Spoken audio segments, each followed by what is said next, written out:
Welcome to the Easy English Exercise channel, where you learn English in an easy way. Today, we are going to learn about 3 very important little words in English: in, on, and at. These are called prepositions, and they help us talk about time and place. I know prepositions can feel confusing. Many English learners feel the same way. But today, you will practice them slowly, carefully, and clearly. By the end of this episode, you will feel more confident using in, on, and at in your everyday English. You are not alone in this. I am here with you, and we will practice together, step by step. Let's start with the preposition in. We use in when we talk about longer periods of time, like months, years, seasons, and parts of the day. We also use in when something or someone is inside a place, like a room, a building, or a city. Let me give you some examples. Listen first. I was born in 1990.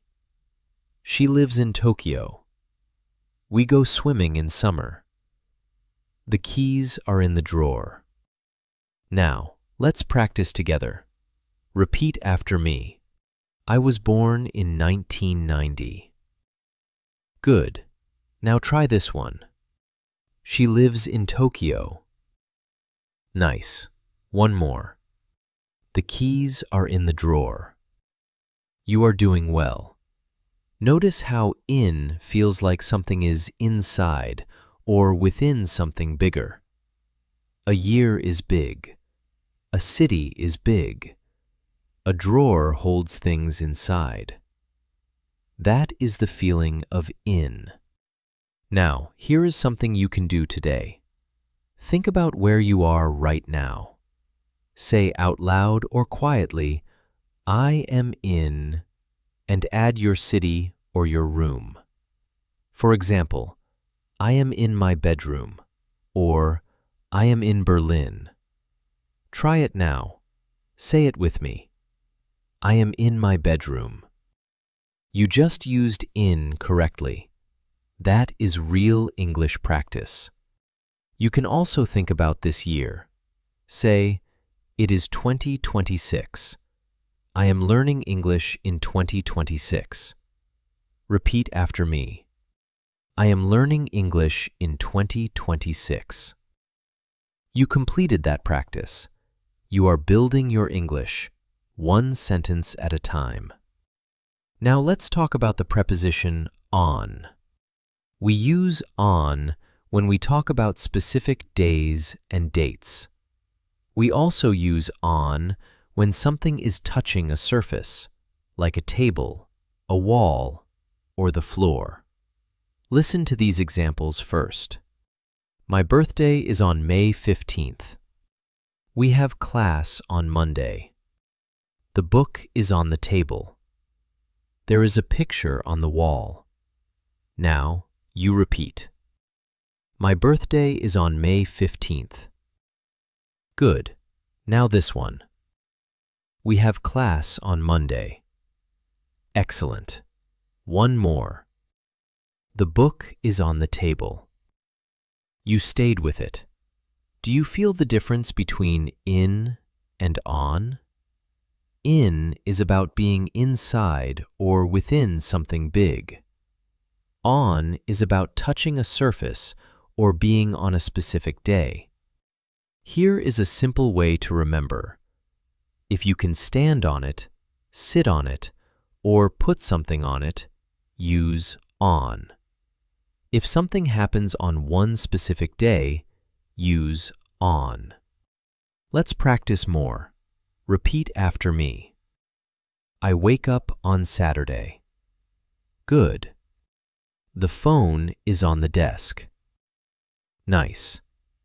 Your jacket is on the chair. You tried that sound, and you did it. Now, here is something you can do later today. Look around your room or your space. Find 3 things that are on something. Say them out loud. For example, my cup is on the table. My bag is on the floor. My picture is on the wall. You do not need to write anything. Just say it. This is how you practice English in real life, with real objects around you. You are using English right now, in this moment. That is progress.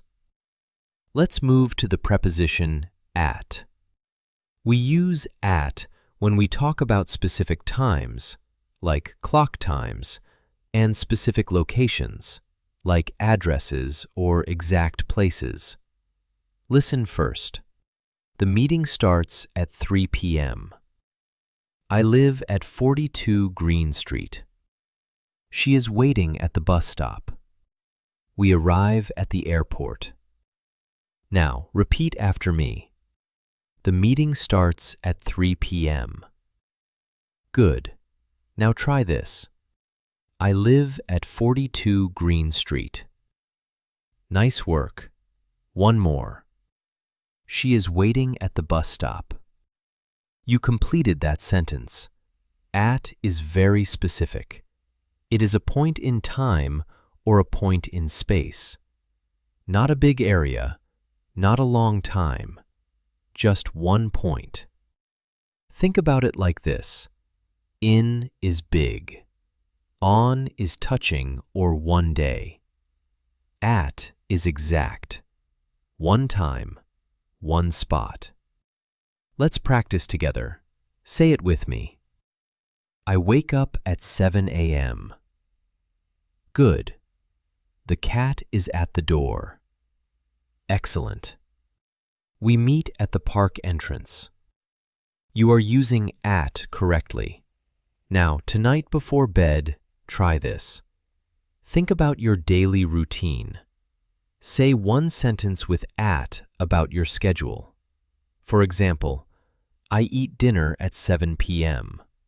Or, I go to bed at 10 p.m. Repeat after me. I eat dinner at 7 p.m. You just practiced real, useful English. This is the kind of sentence you will use every day. And you did it.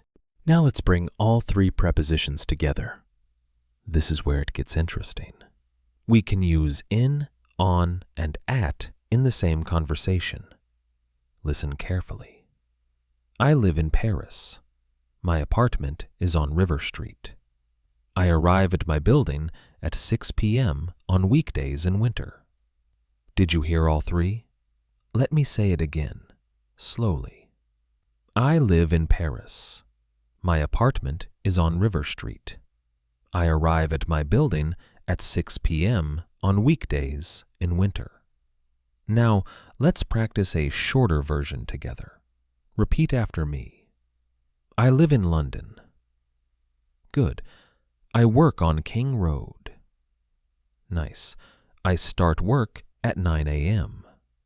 Excellent. Do you see the pattern? In for the city, on for the street, at for the exact time. Let's try one more set. Say it with me. I was born in 1995. My birthday is on June 10th. The party starts at 5 p.m. You did it. You used all 3 prepositions in one story. That is real English. That is how native speakers talk. Here is something powerful you can do today. Tell your own story using in, on, and at. You can say it quietly, or you can say it out loud while you walk or rest. For example, I was born in 2000. I live in Mexico City. I work on Monday, Tuesday, and Wednesday. I start work at 8 a.m. You do not need to write it down, just say it.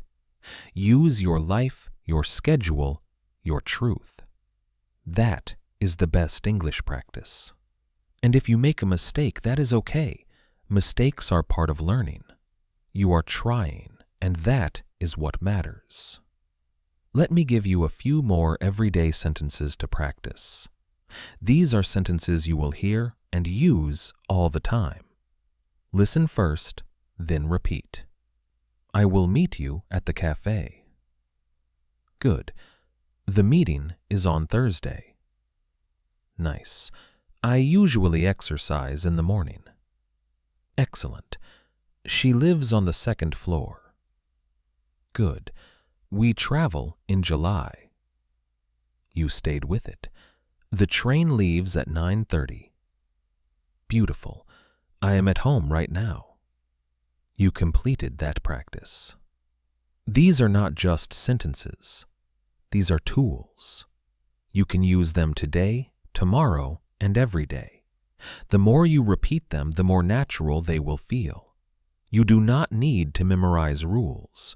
You need to practice real sentences. And that is exactly what you are doing right now. Before we finish, I want to remind you of something important. Learning prepositions takes time. You will not remember everything today, and that is completely normal. What matters is that you listened, you repeated, you tried. Every time you practice, your brain is learning, even if it does not feel like it yet. So be kind to yourself. If you want, listen to this episode again tomorrow or next week. Each time you listen, you will understand a little more. You will feel a little more confident. And remember, speaking quietly is still speaking. Repeating in your mind is still practice. You are doing more than you think. Thank you for spending this time with me today. You showed up, you practiced, and you improved. I am proud of your effort. Keep going, one small step at a time. You are not alone on this journey.